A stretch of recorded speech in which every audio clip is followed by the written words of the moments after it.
सल्तनत की शुरुआत कक्षा 7 की इतिहास की पाठशाला में आज पाठ 2, जिसका विषय है सल्तनत काल की शुरुआत। पिछले चैप्टर में हमने पढ़ा कि मोहम्मद गौरी के आक्रमण ने भारत में तुर्की राज्य की स्थापना तो कर दी, लेकिन तुर्की राज्य को आगे बढ़ाने और यहाँ पर भारत में समृद्ध करने का काम किसने किया। बड़े आश्चर्य की बात है कि यहाँ पर भारत में जिसने तुर्की राज्य को संभालने का काम किया वो मोहम्मद गौरी का गुलाम कुतुबुद्दीन ऐबक था। कुतुबुद्दीन ऐबक ही नहीं, कई मुस्लिम शासक उस समय, परंपरा ऐसी थी, गुलामों को रखने की परंपरा थी और उनको एक अच्छी ट्रेनिंग दी जाती थी और अच्छे योद्धा बनाया जाता था और उनकी काबिलियत के अनुसार पर उनको ओहदा दिया जाता था। तो उसी परंपरा के अनुरूप कुतुबुद्दीन ऐबक को मोहम्मद गौरी ने भारत में तुर्की राज्य की स्थापना करने के बाद उसको यहाँ की प्रशासनिक व्यवस्था को संभालने का जिम्मा सौंपा। कुतुबुद्दीन ऐबक ने तुर्की राज्य की स्थापना की, लेकिन 1206 ईस्वी में कुतुबुद्दीन ऐबक के सौभाग्य से मोहम्मद गौरी की मृत्यु हो जाती है। अब महत्वपूर्ण बात यह है कि कुतुबुद्दीन ऐबक की जिम्मेदारी ये थी कि भारत को मध्य एशिया की राजनीति से कैसे बचाए। इस लिहाज से कुतुबुद्दीन ऐबक ने अपने आप को यहाँ का तुर्की राज्य के स्थान पर तुर्की सल्तनत यानी तुर्की राज्य यहाँ पर था, तुर्की राज्य की जगह तुर्क के सुल्तान या तुर्की सल्तनत की स्थापना की। तो तुर्की राज्य मतलब वो जिसमें मध्य एशिया की व्यवस्थाओं का, अन्य चीज़ों का प्रतिबंध था। जब तुर्की सल्तनत स्थापित किया तो उसने अपने आप को मध्य एशिया की राजनीति से अलग कर लिया। फिर इसके बाद कुतुबुद्दीन ऐबक का आरंभिक इतिहास शुरू होता है और कुतुबुद्दीन ऐबक ने किया क्या। कुतुबुद्दीन ऐबक ने सबसे पहले अवैस्क तुर्की राज्य जहाँ पर स्थापित हुआ उसकी एक अलग पहचान बनाई। इस उद्देश्य की प्राप्ति के लिए उसने स्वयं को मध्य एशिया की राजनीति से अलग रखा। दिल्ली सल्तनत, जो बाद में दिल्ली सल्तनत बनती है, बिना किसी बाहरी यानी भारत के बाहर से बिना मदद लिए कुतुबुद्दीन ऐबक ने इसको एक स्वतंत्र राज्य के रूप में स्थापित करता है। ये बहुत बड़ी चुनौती थी अपने तरीके से। शासक के रूप में कुतुबुद्दीन ऐबक की कठिनाइयाँ थीं। पहले तो तुर्की सल्तनत का सुल्तान बना और फिर इसके बाद उसके सामने पहली समस्या ये थी कि मोहम्मद गौरी के कई ऐसे दास थे जो सम्मानित पदों पर थे तथा अत्यधिक महत्वाकांक्षी, उनकी इच्छाएं बहुत बड़ी थीं। उनकी महत्वाकांक्षाओं के कारण जो नवीन तुर्की राज्य की स्थापना हुई थी भारत में, इसमें विद्रोह और छिन्न भिन्न होने की आशंका हमेशा बनी रहती थी। इस बात को कुतुबुद्दीन ऐबक समझ रहे थे और इसको छिन्न भिन्न करने में यहाँ पर षड्यंत्र करने के लिए याल्दौज, कुबाचा और अली मर्दान प्रमुख थे। ये जो नाम आते हैं बहुत महत्वपूर्ण नाम हैं। इनकी वजह से यहाँ खतरा बना रहता था। दूसरा जो कारण था, ख्वारिज्म के शाह यानी कि ख्वारिज्म के जो राजा थे ने मध्य एशिया में एक विशाल साम्राज्य स्थापित कर लिया था। तो जो ख्वारिज्म के शाह का जो साम्राज्य स्थापित हुआ था, उसकी वजह से एक डर था कि उसके साम्राज्य का विस्तार होते होते कहीं तुर्की राज्य जो भारत में स्थापित हो चुका था कहीं वहाँ तक ना जाए, जिसकी साउथ ईस्ट यानी दक्षिण पूर्वी सीमा भारतीय प्रदेशों तक छूती थी। इसलिए ऐबक को उससे भी खतरा था। तीसरा जो चैलेंज था, चुनौती थी कुतुबुद्दीन ऐबक के सामने, सिंधु और झेलम नदियों के बीच में निवास करने वाली लड़ाकू जो खोखर जातियां थीं, वो भी उत्तर पश्चिमी सीमा पर हमेशा खतरा पैदा कर रही थी। उनसे भी निपटना था। और ऐबक चौथे जो कारण था तुर्की राज्य पर खतरा के लिए, तो वो था हिंदू शासक की चुनौती। यहाँ हिंदू शासक भी जो थे, तुर्की राज्य की स्थापना थी, हिंदू शासक भी कमज़ोर नहीं थे। जिनका मोहम्मद गौरी के समय दमन किया गया था वो धीरे धीरे शक्तिशाली हो रहे थे, लेकिन गौरी की मृत्यु का लाभ उठाकर उनमें कॉन्फिडेंस बढ़ रहा था। वो दोबारा अपनी खोई हुई स्वतंत्रता प्राप्त करना चाहते थे, क्योंकि जो गौरी को खौफ था वो कहीं ना कहीं ख़त्म होकर कुतुबुद्दीन ऐबक को सामने देखकर वो अपना प्रयास दोबारा कर रहे थे। एक पांचवा कारण जो मिलता है, लाहौर गजनी का साम्राज्य जो लाहौर और गजनी साम्राज्य का अंग माना जाता था। लाहौर जो है गजनी साम्राज्य का एक पार्ट माना जाता था, इसलिए ऐबक जल्द से जल्द अपनी राजधानी को गजनी के प्रभुत्व से मुक्त कराना चाहता था, क्योंकि जब तक गजनी के प्रभाव से मुक्त नहीं होता तब तक यहाँ पर वो स्वतंत्रता स्थापित नहीं कर सकता था। चूँकि कुतुबुद्दीन ऐबक को अभी दास्ता से मुक्ति नहीं मिली थी, अभी गुलाम ही था वो, इसलिए कानूनी रूप से अभी ऐबक की स्थिति इस्लामी जगत में स्वतंत्र और प्रभुत्व संपन्न यानी फ्रीडम नहीं थी, उसको अपने आप को सुल्तान नहीं कह सकता था। अगला कारण जो था इख्तियारुद्दीन मोहम्मद बिन बख्तियार खिलजी, जिसने नालंदा और विक्रमशिला विश्वविद्यालयों को नष्ट किया था, की हत्या के बाद बिहार और बंगाल में विद्रोह शुरू हो गए। वहाँ पर उसकी हत्या हो गई और वहाँ पर जो महमूद गजनवी के सेनापति था इख्तियारुद्दीन मोहम्मद बिन बख्तियार खिलजी, तो वहाँ पर उसकी हत्या करने के बाद वहाँ पर विद्रोह शुरू हो गए। कुतुबुद्दीन ऐबक बड़ी योग्यता और साहस तथा धैर्य का परिचय देता है।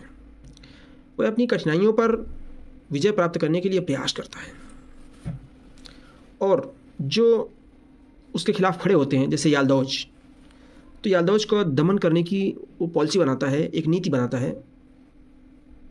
सबसे बड़ा खतरा जो था कुतुबुद्दीन ऐबक को मध्य एशिया से था, सेंट्रल एशिया से था। मोहम्मद गौरी की मृत्यु के बाद यालदौज ने गजनी पर अधिकार कर लिया था। जब मोहम्मद गजनी वहाँ पर ख़त्म हो जाता है तो यालदौज वहाँ पर सुल्तान बनता है और इस लिहाज से चूँकि जो तुर्की राज्य था वो भारत तक फैला हुआ था, तो यालदौज दिल्ली पर भी अपना अधिकार जताता रहा। दूसरी ओर पूरे ईरान और मध्य एशिया पर अधिकार के बाद पूरे ईरान और मध्य एशिया पर जब अधिकार कर लिया तो ख्वारिज्म के शाह दिल्ली की ओर गजनी पर अधिकार करने को उत्सुक था, यानी खतरे डबल थे, एक ख्वारिज्मी के शाह का और दूसरा यालदौज का।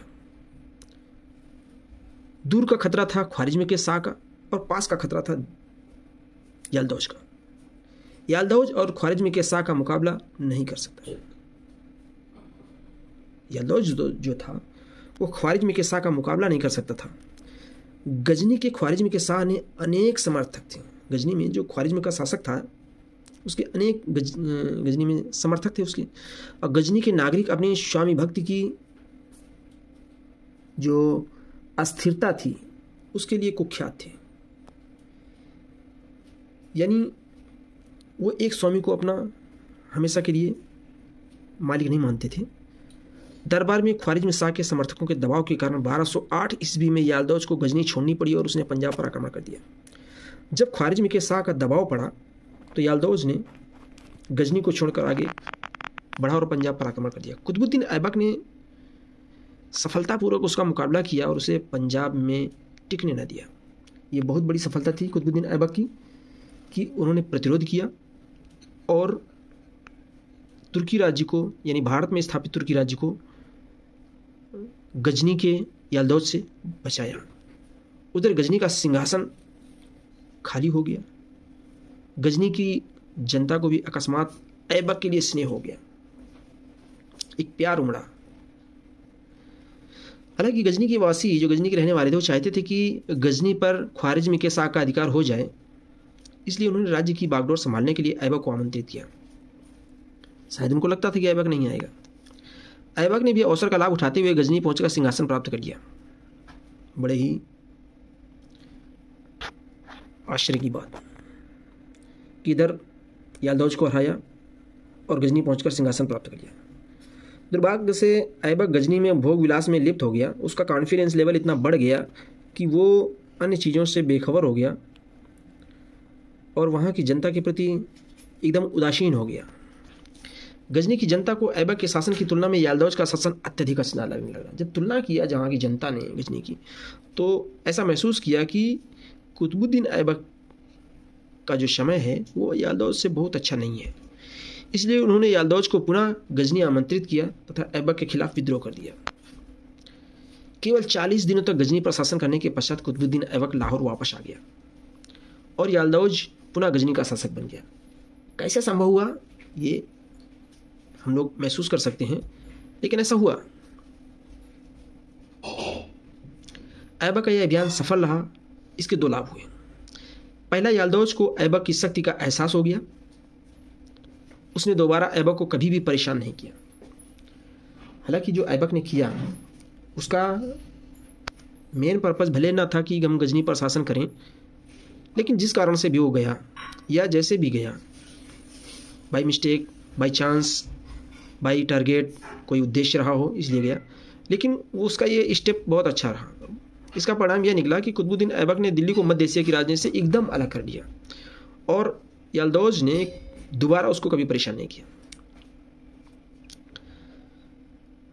दूसरा, ऐबक को गजनी में दास्ता से मुक्ति मिल गई। जब गजनी में वो राज्य करता था, राज्य किया उसने 40 दिन तक, तो उससे उसको मुक्ति मिल गई। उसने गजनी में गौरी के भतीजे यानी मोहम्मद गौरी के भतीजे तथा उसके उत्तराधिकारी गियासुद्दीन महमूद ने दास से मुक्ति का पत्र तथा सुल्तान की उपाधि प्रदान की। तो उसको यहाँ जो है दास्ता से मुक्ति मिल जाती है। गजनी के जो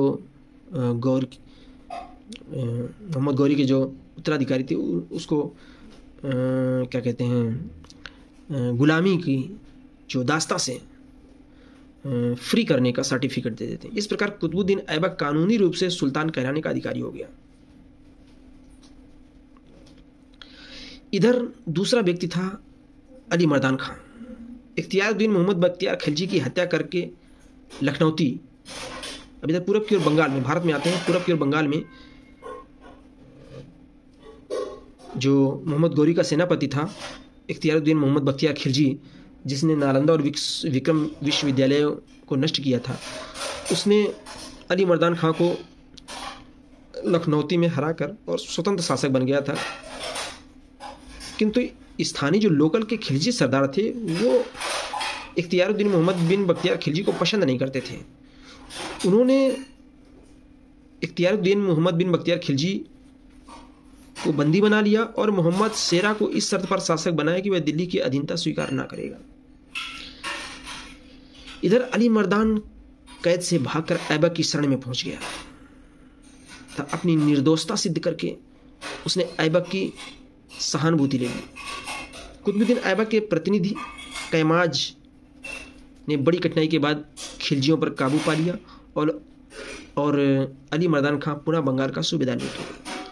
ये बड़ी सफलता मिली कि अली मर्दान खां को पुनः उसका खोया हुआ साम्राज्य मिला। अली मर्दान खान ने वायदा किया कि वह ऐबक के अधीन रहते हुए उसे वार्षिक कर भेजता रहेगा और इस प्रकार बंगाल तथा बिहार दिल्ली सल्तनत की प्रभुसत्ता में आ गए। यानी कि कुतुबुद्दीन ऐबक एक कुशल राजनीतिज्ञ अब बन गए थे और उन्होंने सामरिक रूप से, कूटनीतिक रूप से अपने आप को एक अच्छा शासक स्थापित कर लिया था। इसके बाद की समस्याएं आती हैं हिंदू विद्रोही शासकों से संघर्ष। ऐबक के सिंहासनारोहण के तुरंत बाद जैसे वो तुर्की राज्य के शासक बनते हैं, सुल्तान बनते हैं, चंदेल शासक त्रिलोक्यवर्मन ने कालिंजर पर पुनः अटैक कर लिया और अधिकार कर लिया। उसने कालिंजराधिपति यानी कि कालिंजर के जो उपाधि धारण की थी, कालिंजराधिपति की उपाधि धारण की थी, उसने उपाधि धारण कर ली। उसने तुर्कों को अपने राज्य से बाहर खदेड़कर उनका दक्षिण की ओर बढ़ना दुष्कर कर दिया। दूसरा, परिहारों ने ग्वालियर से तुर्कों को भगाकर पुनः अपना अधिकार स्थापित कर लिया। जयचंद के उत्तराधिकारी हरिश्चंद्र के नेतृत्व में गढ़वाल पुनः शक्तिशाली हो गए। उन्होंने तुर्कों से फर्रुखाबाद और बदायूं के प्रदेश छीन लिए। अनेक छोटे छोटे राज्यों ने सुल्तान को वार्षिक कर देना बंद कर दिया। ऐबक ने इन विद्रोही हिंदू राजाओं का दमन करने का प्रयास किया, किंतु याल्दौज की ओर से सल्तनत को खतरा होने के कारण इसमें सफलता न मिली उसको। याल्दौज से उसको खतरा भी रहा।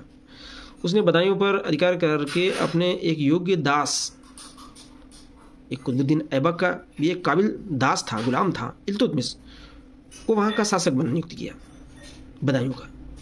अन्य छोटे राजाओं का दमन करके उसने कर वसूल किया, परंतु वह कालिंजर और ग्वालियर को पुनः सल्तनत में नहीं मिला पाया। तब कुतुबुद्दीन ऐबक को यह समझ में आया कि अब क्या करें। एक और कूटनीति थी। कुतुबुद्दीन ऐबक ने एक राजनीतिक सूझबूझ वाला व्यक्तित्व का परिचय दिया। उसने सिंहासन पर बैठने से पूर्व ही अपने स्वामी के अन्य जो सम्मानित तुर्की कुलीनों के साथ वैवाहिक संबंध स्थापित करके अपनी राजनीतिक स्थिति को सुदृढ़ कर लिया था। ये बहुत उसके अंदर समझ थी कि किसी को दुश्मन बनाने से अच्छा दोस्त बना लो, तो संबंधी बना लिया उसने। जो प्रतिष्ठित तुर्की और सम्मानित और धनाढ़ लोग थे उन लोगों के साथ वैवाहिक संबंध स्थापित कर लिया सुल्तान बनने के। मोहम्मद गौरी के आदेश पर याल्दौज, जो मोहम्मद गौरी के समस्त दास अधिकारियों का अध्यक्ष था, याल्दौज ने अपनी पुत्री का विवाह ऐबक से करा दिया। ये आदेश दिया था मोहम्मद गौरी ने, तो याल्दौज का एक तरह से दामाद भी था। ऐबक ने अपने स्वामी के एक योग्य दास अधिकारी नासिरुद्दीन कुबाचा से अपनी 2 बहनों का विवाह, एक के बाद फिर उसी का दूसरी के साथ भी। उसने अपनी पुत्री का विवाह अपने एक योग्य तुर्की दास अधिकारी इल्तुतमिश के साथ किया। तो इस प्रकार आगे की जो दिल्ली सल्तनत की स्थापना होती है, इल्तुतमिश देखता है इन वैवाहिक संबंधों से उसका राजनीतिक कद ऊंचा हुआ था, उसकी राजनीतिक स्थिति उसके स्वामी के अन्य दास अधिकारियों की तुलना में अधिक मजबूत हो गई। कुतुबुद्दीन ऐबक की मृत्यु केवल 4 वर्षों से कुछ अधिक समय तक शासन करने के पश्चात लाहौर में नवंबर 1210 में चौगान, जिसको आज के समय में पोलो खेल कहते हैं, पोलो एक गेम होता है, उस समय उसको चौगान कहा जाता था, चौगान कहा जाता था। तो खेलते समय घोड़े से गिर गया और कुतुबुद्दीन ऐबक की उस समय मृत्यु हो गई। उसे लाहौर में ही दफना दिया गया।